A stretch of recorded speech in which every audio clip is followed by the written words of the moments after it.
दीपग्राम, एक सुनसान तटीय गांव जहां सैकड़ों साल पुराना एक दीपस्तंभ समुद्र के किनारे खड़ा है।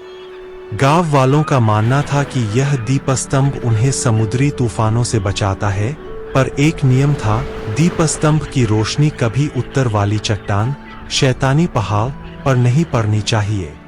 एक दिन अर्जुन नाम का युवक इस दीपस्तंभ की देखभाल के लिए गांव आया। शहर से आए अर्जुन को ये सब अंधविश्वास लगा। गांव की दादी माँ ने उसे चेतावनी दी। बेटा, ये कोई अंधविश्वास नहीं, सैकड़ों साल का अनुभव है। रोशनी कभी उत्तर की तरफ नहीं जानी चाहिए।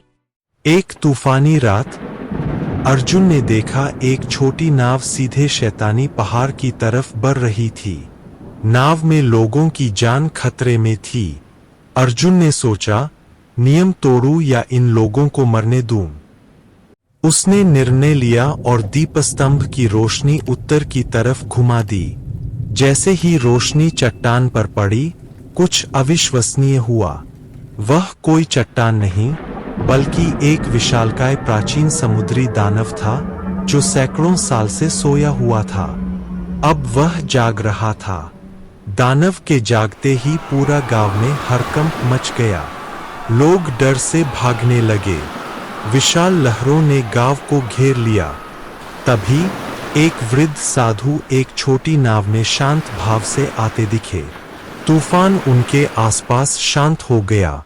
साधु ने प्राचीन मंत्रों का उच्चारण किया। आध्यात्मिक ऊर्जा ने दानव को शांत कर दिया। वह फिर से शांतिपूर्वक सो गया। दादी माँ ने समझाया, ये दानव हमारा संरक्षक है। दीपस्तंभ उसे जगाने के लिए नहीं, बल्कि उसकी नींद की रक्षा के लिए है। अर्जुन को समझ आया कि परंपराओं में गहरा ज्ञान छिपा होता है। उसने दादी माँ से माफी मांगी। अर्जुन अब समझ चुका था। उसने दादी माँ की बात मान ली थी। एक शांति थी उसके चेहरे पर। गांव फिर से जीवंत हो उठा। दानव अब एक सुंदर द्वीप की तरह दूर शांतिपूर्वक सोया हुआ था। गांव सुरक्षित था। गांव खुश था।